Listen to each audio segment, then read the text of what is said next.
The Glacier Express is one of the several scenic tourist trains in Switzerland, and with these views, it's easy to see why it's so popular. It's plastered all over social media as an amazing must-do activity despite the high price. So I took it in first class myself.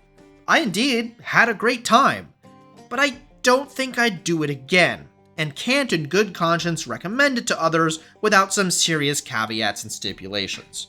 So join me on this journey aboard the Glacier Express to see why I think it's overrated and what you might want to do instead.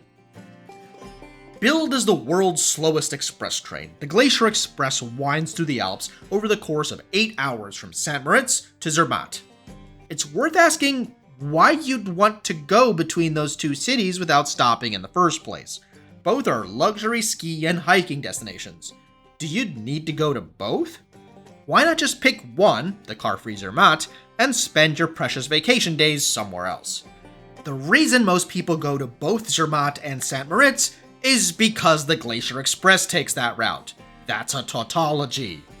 While it's not widely known, you can actually board the Glacier Express in the middle of the journey, which is what I'm doing today, boarding here in Andermatt and traveling to Zermatt, which takes just under 3 hours rather than the full 8.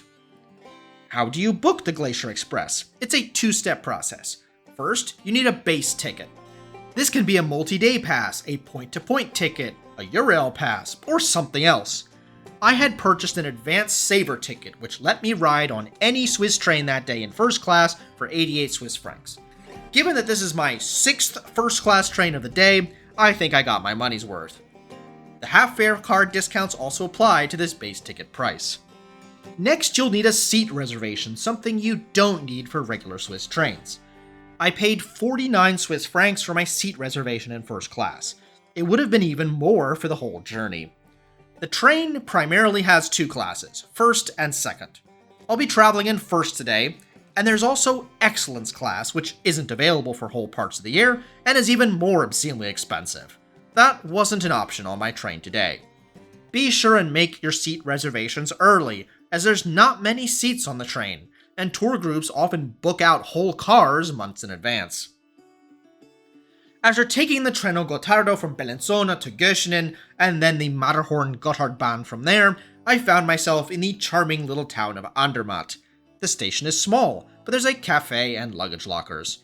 There's multiple Glacier Expresses per day, and I watched one from Zermatt stop on the station, pick up a large French tour group, before enabling the built-in cog railway ability as it climbed up the mountain.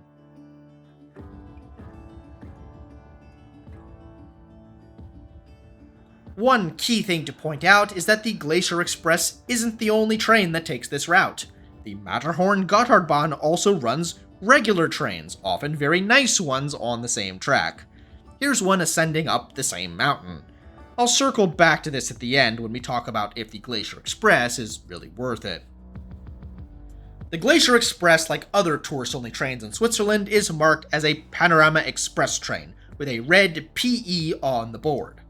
Andermatt was a pretty small station, so I headed to the platform. A woman was waiting there to check me in and ensure that I got on the right car. I can see that some tourists might appreciate the hand-holding, but my ticket said which car I was in, and the train only has 4 of them.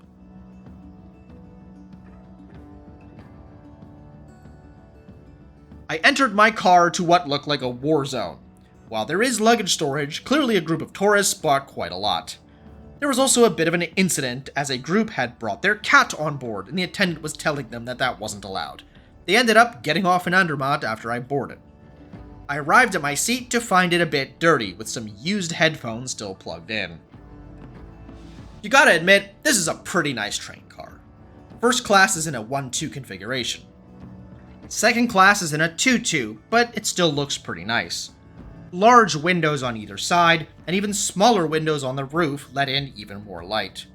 Though I hear in the summer it can get pretty hot in what looks like a greenhouse. There's also quite a bit of glare on the windows, from other sources, and especially from these little table lamps. While they are cute, it makes taking pictures and videos without glare very difficult.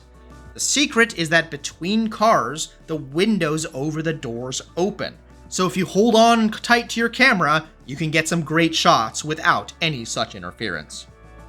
We pulled out of Andermatt and headed west. While we didn't stop there, the first town we passed through, of course, has the most famous site in all of Switzerland. There's Wi-Fi on the train after registering with your phone number, and an online portal showing you where on the journey you are. There is also a chime noise when you pass one of the points of interest, and you can listen for more with the headphones. One or two of these stories were cute, but many were simply undercover ads to make you buy things on board. Such and such a valley is known for their cheeses. Did you know you can have a wide selection of fine Swiss cheeses right here aboard the Glacier Express? This town is known for their apple harvest, and if you ask your waiter, you too can have an apple tart as a dessert. This region is known for its wines. We are proud to offer you the finest selections of wines here on the Glacier Express. After the third such ad pivot, I didn't bother listening to the headphones anymore. Let's talk service. It was effectively non-existent.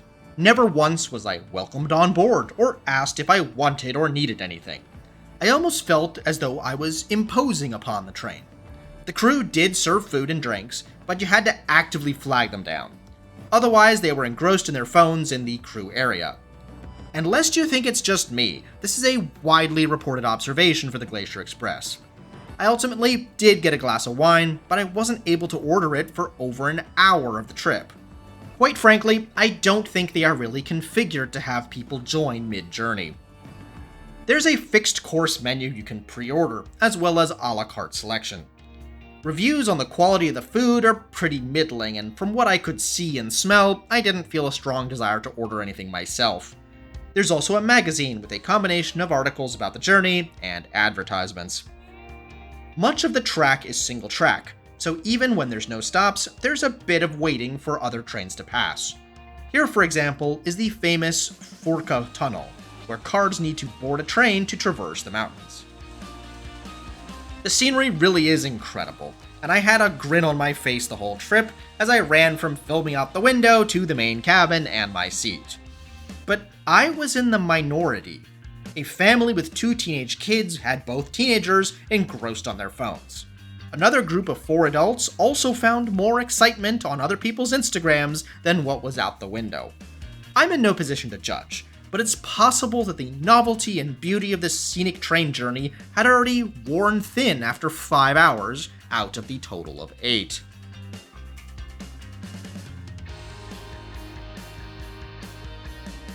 The only other scheduled stop between Andermatt and Zermatt is in Brig. Another family from Mexico joined and we chatted a bit in Spanish about the train. From Brig to Zermatt, we turn off the main line and head down the Zermatt spur for an hour and 17 minutes. We were given a cookie after Brig, and all checks were settled an hour before arriving in Zermatt. The path up to Zermatt was steep, relying heavily on the cog railway to climb. Finally, at dusk, we pulled into Zermatt station, where I headed out for my wonderful yet sadly cloud-covered adventure near the Matterhorn. So the Glacier Express in first class, I genuinely had a great time, but I'm not sure I'd do it again. Why? I think the simple reason is that, like with the Treno Gottardo last video, there's a perfectly fine normal train you can take the same route for less money and less fuss.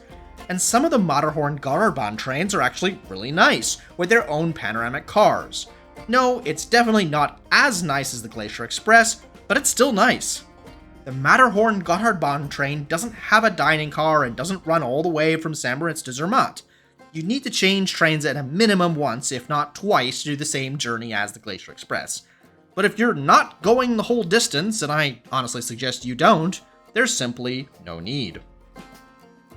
The final reason why I think I'll pass on the Glacier Express in the future was that it made me feel like a tourist, and not in a good way.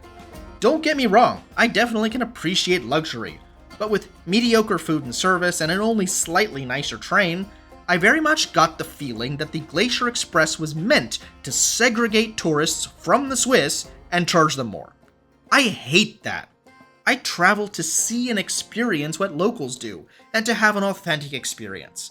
Here, I felt like I was on a tour bus, and I hate those. I know this is a hot take, but the mountains and beauty of Switzerland speak for themselves, and I'd have enjoyed them just as much on one of the many other normal trains. I'm well aware this is quite a bit of a hot take, so please feel free to discuss down below. Have you taken the Glacier Express before or want to? Does it seem worth it to you? I'd love to get your thoughts on this as well. Thanks for watching. If you like this video, click that button and please subscribe for many more train and flight reviews to come. I'll see you next time when we transition from cross to crescent as I leave Switzerland and fly to Istanbul on Turkish's A321.